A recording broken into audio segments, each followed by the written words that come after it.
Hello दोस्तों, मैं शुभेंद्र कुमार पटेल आप सभी का आपके अपने YouTube चैनल एसकेपी क्लासेस में स्वागत करता हूं। आज से हम हमारी एक नई प्रकार की श्रृंखला चालू करने जा रहे हैं, जिसमें हम जो हमारे टॉपिक हो चुके हैं, जो आपको इस चैनल के प्लेलिस्ट में मिल जाएंगे, उस टॉपिक के MCQ मल्टीपल चॉइस क्वेश्चन करेंगे, जो या तो प्रीवियस क्वेश्चन पेपर्स में आ चुके हैं या जो हमारे लिए इंपॉर्टेंट है, आ सकते हैं, उन सभी MCQ को यहां पर सॉल्व करने की कोशिश करेंगे। आज से हम इस सीरीज की शुरुआत कर रहे हैं। तो सबसे पहला जो टॉपिक जिसके हम MCQ करने जा रहे हैं वो है सेल, कोशिका। वैसे तो ये टॉपिक सरल होगा, आप बहुत बार इसके MCQ दे चुके हैं, अच्छी बात है। तो आइए अपन इसका रिवीजन करते हैं। आप अभी ये रिकॉर्डेड वीडियो है, लाइव तो आप आंसर दे नहीं पाएंगे, जल्द ही जल्द मैं कोशिश करूंगा कि अपन लाइव क्लास भी लेना चालू करें। लेकिन आप यदि कोई डाउट आपको होता है क्वेश्चन में, या कोई आपको लगता है कि इसमें ये आंसर होना चाहिए या, तो ये आप ऑप्शन में मुझसे पूछ सकते हैं। चलिए तो हम शुरुआत करते हैं। सबसे पहला क्वेश्चन हमने लिया, कौन सा ऐसा कोशिकांग है जिसके पास स्वयं का DNA होता है। यदि अपन बात करते हैं किसी भी कोशिका की, तो कोशिका के पास जो DNA RNA रखने का काम होता है, वो काम होता है कोशिका के न्यूक्लियस का, केंद्रक का। पढ़ते आए अपन, कोशिका का जो न्यूक्लियस होता है, केंद्रक, इसमें होते हैं DNA और RNA। लेकिन आप ऑप्शन देखिए, आपके ऑप्शन में कहीं पर भी न्यूक्लियस नहीं है। आपके ऑप्शन है माइटोकॉन्ड्रिया, लाइसोसोम, सेल वॉल, कोशिका भित्ति और एंडोप्लाज्मिक रेटिकुलम, जिसे अपन कहते हैं अंतःप्रद्रव्य जालिका। तो एक पॉइंट हमेशा आप याद रखना, केंद्रक के अलावा दो कोशिकांग हैं, एक होता है माइटोकॉन्ड्रिया और दूसरा कोशिकांग होता है हमारा क्लोरोफिल।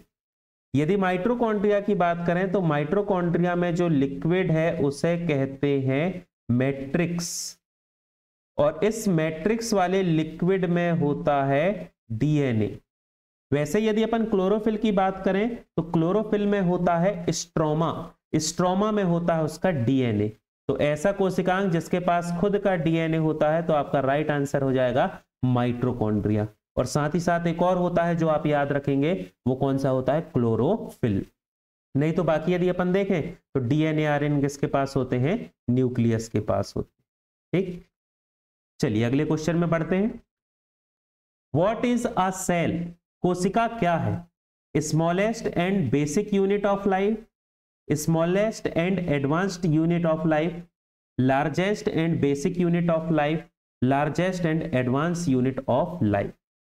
ठीक, तो ये आप, मुझे नहीं लगता कि इसमें आपको कोई बहुत ज्यादा समस्या होगी। अपन हमेशा से एक फ्लो चार्ट पढ़ते हुए आए हैं, आप 6th से पढ़ते होंगे। सेल, जब सेल या कोशिका मिलती हैं तो वो बनाती हैं टिश्यू, टिश्यू जिसे अपन कहते हैं ऊतक। टिश्यू आपस में मिलके बनाते हैं ऑर्गन, जिसे अपन कहते हैं अंग।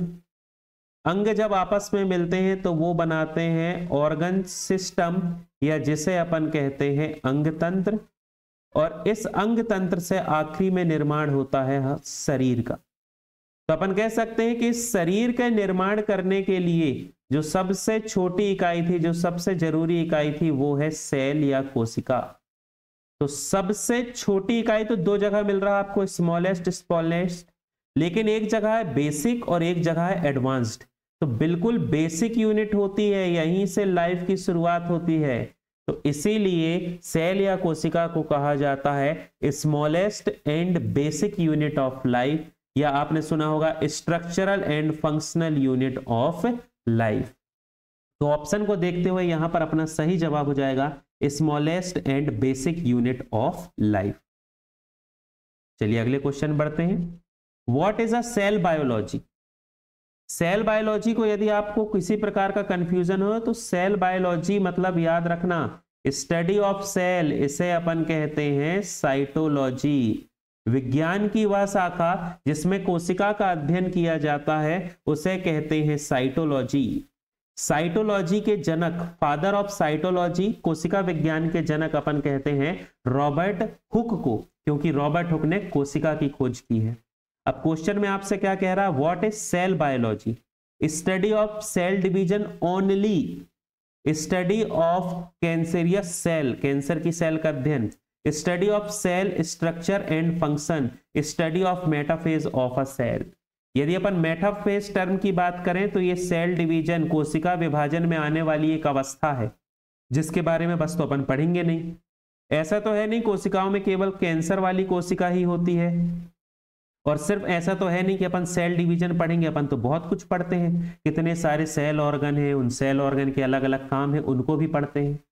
तो इस कंडीशन में अपना आंसर हो जाएगा करेक्ट ऑप्शन सी, जिसमें अपन कहेंगे कि हम कोशिका कोई संरचनात्मक और कार्यात्मक इकाई का अध्ययन करते हैं, study of cell structural and functional. ठीक, उसके स्ट्रक्चर और फंक्शन की हम करते हैं स्टडी। अगले क्वेश्चन बढ़ते हैं। Lysosome are produced by which of the following cell organelle. Lysosome निम्नलिखित में से किस कोशिका अंग द्वारा निर्मित होते हैं। लाइसोसोम आपको याद होगा, लाइसोसोम अपन सेल पढ़ते समय पढ़ते हैं, जब भी किसी सेल की बात की जाती है तो उस सेल में अपन क्या कहेंगे, उस सेल में डाइजेशन करने का जो काम होता है, डाइजेशन, या जिसे अपन कहते हैं पाचन। ये डाइजेशन वो वाला नहीं है खाने से संबंधित, जो भी सेल के अंदर वेस्ट मटेरियल, अपशिष्ट पदार्थ है, जो ऐसी चीज है जो सेल के काम का नहीं है, उसको डाइजेस्ट करने का काम करता है लाइसोसोम, और उसको सेल से बाहर कर देता है। अब ये जो लाइसोसोम है अपने आप में एक इंडिपेंडेंट, स्वतंत्र अंग है जो हमारी कोशिका में होता है। लेकिन अब आपसे यहां पर क्वेश्चन पूछ रहा है कि इसे बनाता कौन है, सेल या कोशिका के अंदर बनाता कौन है। तो माइटोकॉन्ड्रिया, माइटोकॉन्ड्रिया को आप, सीधी सी बात है, आपको पता है माइटोकॉन्ड्रिया एनर्जी बनाता है एटीपी के फॉर्म में, इसलिए इसे हम कोशिका का पावर हाउस कहते हैं। एटीपी के फॉर्म में एनर्जी बनाता है, लाइसोसोम करेगा नहीं। एंडोप्लाज्मिक रेटिकुलम जो है ये फैट और प्रोटीन इन दोनों का निर्माण करते हैं, इनका सिंथेसिस करते हैं। डीएनए का काम तो आपको पता है, जेनेटिक इंफॉर्मेशन से रिलेटेड है। तो सीधी सी बात है, फिर आपका ऑप्शन क्या बनेगा, Golgi complex, Golgi body, Golgi apparatus, आप कुछ भी कह सकते हैं। तो हमारी कोशिका में लाइसोसोम का निर्माण किया जाता है किसके द्वारा, गोल्जी बॉडी के द्वारा। गोल्जी बॉडी, ठीक। आपको यदि ऐसा है कि इनमें से किसी भी टॉपिक पे कोई भी आपको mitochondria, endoplasmic reticulum, Golgi body, ribosome कुछ भी आपको पढ़ना है तो आप चैनल में जाएं, प्लेलिस्ट में जाएं, पहली ही प्लेलिस्ट मिलेगी आपको सेल की, उस सेल में हमने डिटेल से हर टॉपिक को कवर किया है, आप आसानी से उसे पढ़ सकते हैं। ठीक, चलिए आगे बढ़ते हैं। Which of the following cell does not contain a cell wall. निम्नलिखित में से किस कोशिका में कोशिका भित्ति नहीं होती है। देखो तो इसको तो बेसिक बिल्कुल फंडा याद कर लो आप लोग, ताकि किसी प्रकार की कोई दिक्कत ही ना हो। ठीक, सीधा सीधा फंडा याद कर लो कि जब भी हम किसी कोशिका की बात करेंगे तो एनिमल सेल, जंतु कोशिका, एनिमल सेल और प्रोटोजुआ, एनिमल सेल और प्रोटोजुआ, जब भी इन दोनों की बात की जाएगी, इन दोनों में सेल वॉल, कोशिका भित्ति नहीं होती। इसके अलावा वो आपसे जो भी पूछ ले, चाहे वो आपसे प्लांट सेल पूछे, बैक्टीरिया पूछे, फंगस पूछे, कुछ भी पूछ ले, सभी में क्या पाई जाती है, सेल वॉल, कोशिका भित्ति। क्वेश्चन आपसे कह रहा है किसमें कोशिका भित्ति नहीं होती, तो देखिए आपको ऑप्शन डी मिल जाएगा। ऑप्शन डी जो है एनिमल सेल, इसमें सेल वॉल नहीं होती। हमारी कोशिका में क्या पाई जाती है, कोशिका झिल्ली। यदि अपन पेड़ की बात करें तो प्लांट की सेल वॉल बनी होती है सेलुलोज से, बैक्टीरिया की सेल वॉल बनी होती है पेप्टाइडोग्लाइकेन से, और फंगस की सेल वॉल बनी होती है काइटिन से। इन तीनों में सेल वॉल, कोशिका भित्ति होती है, जबकि एनिमल सेल में कोशिका भित्ति नहीं पाई जाती। अगले टॉपिक में चलते हैं, अगले क्वेश्चन में। Which of the following organism does not have a cell. निम्नलिखित में से किस जीव में कोशिका नहीं होती। तो देखो इसको समझने का एक बेसिक फंडा याद रखो, जितने भी लिविंग्स हैं, जितने भी जीवित घटक हैं, लिविंग हैं, इनको दो भागों में बांटा गया है। एक होते हैं सेल्यूलर, ऐसे जिनके पास कोशिका होती है, और दूसरे होते हैं नॉन सेल्यूलर, जिनके पास कोशिका नहीं होती। जिनके पास कोशिका होती है वो यूनिसेल्यूलर भी हो सकते हैं, एक कोशिकीय, और मल्टी सेल्यूलर भी हो सकते हैं, बहुकोशिकीय। लेकिन ऐसे जिनके पास कोशिका नहीं होती है, जिनके पास कोशिका नहीं है, याद रखना उसमें सिर्फ एक ही आपको ऑप्शन याद रखना है, एक ही आंसर आपको याद रखना है, जिसके पास कोशिका नहीं होती वो है वायरस। तो ये जो नॉन लिविंग है, इस नॉन लिविंग का सिर्फ एक ही एग्जाम्पल है और वो होता है वायरस। आपको ये कई बार अलग अलग तरीके से पूछेगा, आपसे कहा जाएगा ऐसा कौन सा जीवित घटक है जिसपे कोशिका सिद्धांत लागू नहीं होता है। ऐसा जीवित घटक जो कोशिका सिद्धांत के नियम का पालन नहीं करता है। ऐसा कोई भी क्वेश्चन आ जाए तो आप समझ जाना उसका आंसर वायरस होगा, क्योंकि नॉन लिविंग जो है वो सिर्फ एक है और वो है वायरस। वायरस का जो पूरा शरीर है 94% वो बना होता है प्रोटीन से, और 6% इसमें जेनेटिक मटेरियल होता है, डीएनए भी होता है, आरएनए भी होता है। यदि अपन वायरस की बात करें तो वायरस एकमात्र ऐसा जीव है जिसका जेनेटिक मटेरियल आनुवंशिक पदार्थ आरएनए होता है। बाकी उसके अलावा अपन जितने भी देखते हैं उन सभी का जेनेटिक मटेरियल जो है वो हमेशा क्या होता है, आरएनए होता है, डीएनए होता है। लेकिन वायरस का जेनेटिक मटेरियल क्या होता है, आरएनए होता है। तो वायरस जब भी हवा के संपर्क में आता है, एयर कांटेक्ट में, तो वो क्रिस्टल फॉर्म में हो जाता है। अपन ये नहीं कह सकते कि वायरस रेस्पिरेशन करता है या वायरस के अंदर कोई भी सेल जैसे कैरेक्टर है, लक्षण है, इसलिए वायरस को कहा जाता है नॉन सेल्यूलर। तो जब भी जिसके पास सेल नहीं है पूछा जाए तो उस कंडीशन में आपका आंसर हो जाएगा वायरस। ठीक, चलिए अगला। RNA is present in which of the following cell organelles? Cell wall, ribosome, nucleus, cytoplasm और गोल्जी कॉम्प्लेक्स। ठीक, ये थोड़ा सा ऑप्शन गड़बड़ हो गया, आप देख लेना। आरएनए किस कोशिकांग में होता है? कोशिका भित्ति, राइबोसोम, नाभिक और कोशिका द्रव। तो देखिए, नाभिक और कोशिका द्रव, RNA present in which of the following cell organelle, किस सेल ऑर्गेनिल में आरएनए होता है? तो आरएनए जो है वो कहां कहां पाया जाएगा? आरएनए होता है न्यूक्लियस में, केंद्रक में। यहां पर यदि अपन ऑप्शन देखें तो अपने पास कौन सा ऑप्शन दिया है?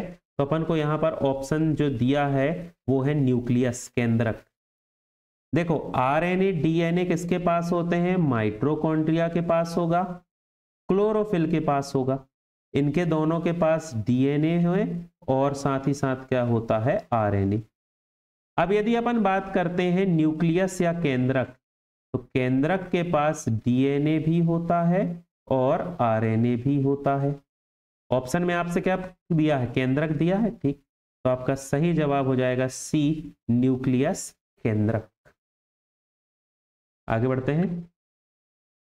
Provides a variety of attractive colour to fruit and seeds, फल और बीज को विभिन्न प्रकार के आकर्षक रंग प्रदान करता है। Chloroplast, chlorophyll, chromoplast, leucoplast. देखो, इसके लिए आप एक टर्म समझते हैं जो यूज किया जाता है, वो है प्लास्टिड, या जिसे अपन कहते हैं लवक। यदि अपन क्लोरोप्लास्ट की बात करते हैं तो इसके कारण पेड़ पौधों में होता है हरा रंग। जैसे मान लीजिए कि जब टमाटर कच्चे हैं, जब आम कच्चा है तो उसका हरा रंग होता है, तो उनके हरे रंग का कारण होता है क्लोरोप्लास्ट। पत्तियों में पाया जाने वाला पिगमेंट जो फोटोसिंथेसिस करेगा, प्रकाश संश्लेषण करेगा, वो होता है क्लोरोफिल। यदि अपन क्रोमोप्लास्ट की बात करते हैं तो क्रोम जो टर्म है ये ग्रीक टर्म है, जिस क्रोम का मतलब होता है कलर। इसलिए आप देखना गूगल क्रोम में जी के साथ कितने सारे कलर होते हैं।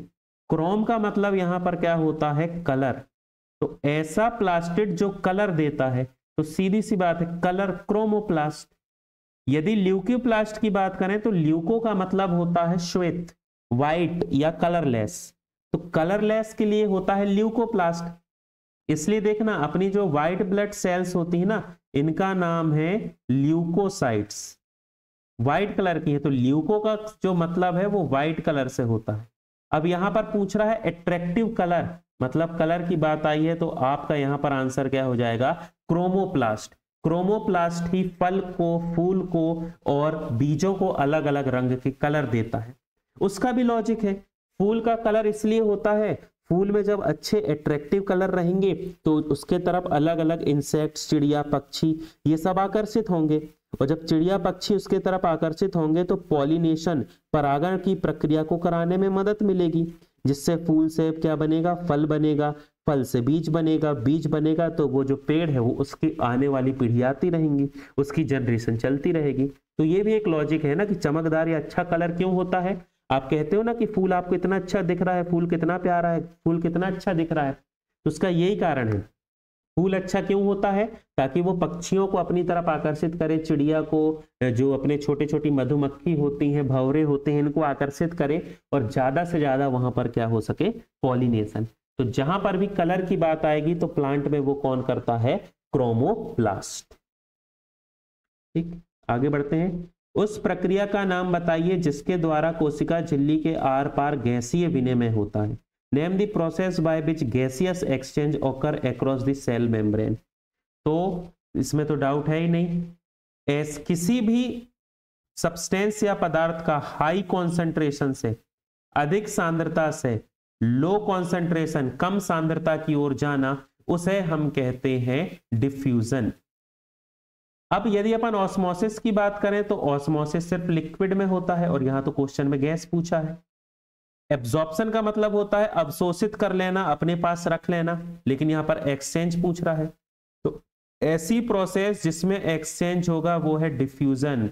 कार्बन डाइऑक्साइड और ऑक्सीजन जो है स्टोमेटा की मदद से प्लांट में आती रहेंगी और प्लांट से बाहर जाती रहेंगी।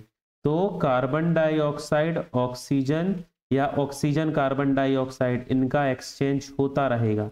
तो वो किस प्रोसेस से होता है, डिफ्यूजन, या उसे अपन कहते हैं विसरण। ऑस्मोसिस में यदि अपन बात करें तो इसमें क्या होता है, जब ऑस्मोसिस होगा तो वहां पर हमेशा एक सेमी परमिएबल मेम्ब्रेन होती है, अर्ध पारगम झिल्ली होती है, और ये जो सेमी परमिएबल मेम्ब्रेन है यही क्या करती है, जल जो होता है पानी, उसको हाई कॉन्सेंट्रेशन से लो कॉन्सेंट्रेशन में लेकर जाती है। तो यहां पर पानी वाला कॉन्सेप्ट हो जाएगा, लिक्विड वाला। अब क्वेश्चन में ही आपको गैस लिखा है तो कंफ्यूजन होने नहीं चाहिए, जो सॉलिड, लिक्विड, गैस तीनों में हो वो डिफ्यूजन या विसरण होता। ठीक, अगला क्वेश्चन। आधुनिक कोशिका सिद्धांत किस वैज्ञानिक ने दिया था, which scientist gave the modern cell theory. देखो आपने हमेशा सुना होगा कोशिका सिद्धांत में दो वैज्ञानिक हैं, आप नाम सुनते होंगे स्लाइडेन, और उनके साथ आप नाम सुनते होंगे किसका, स्वान का। स्लाइडेन और स्वान ने कोशिका सिद्धांत दिया है, बिल्कुल सही है, लेकिन उन्होंने जो कोशिका सिद्धांत दिया है वो सबसे पहले उन्होंने दिया था 1884 ऐसे कुछ की बात है, जब इन्होंने अपनी क्या दी थी, सेल थ्योरी, कोशिका सिद्धांत। आपको यहां पर पूछ रहा है मॉडर्न सेल थ्योरी, आधुनिक कोशिका सिद्धांत 1855 में इसे दिया है रुडोल्फ बिरचाउ ने। रुडोल्फ बिरचाउ नामक साइंटिस्ट थे जिन्होंने सबसे पहले बताया था कि एक कोशिका से दूसरी कोशिका बन सकती है।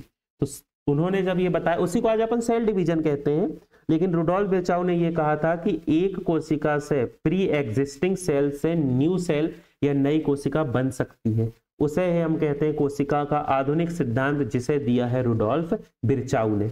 यदि अपन पेलाडे की बात करते हैं तो पेलाडे आप कहां पर पढ़ोगे, पेलाडे ने खोज की है राइबोसोम की, पेरी जोसेफ ने खोज की है क्लोरोफिल की, और कोलिकर ने खोज की है माइटोकॉन्ड्रिया की। ठीक, तो यदि अपन आज की बात करते हैं तो आज की वीडियो में इतना ही। आप सभी का साथ जुड़ने के लिए बहुत बहुत धन्यवाद। यहां से आज से हम अपन एक नई शुरुआत करने जा रहे हैं जिसमें एमसीयू करेंगे।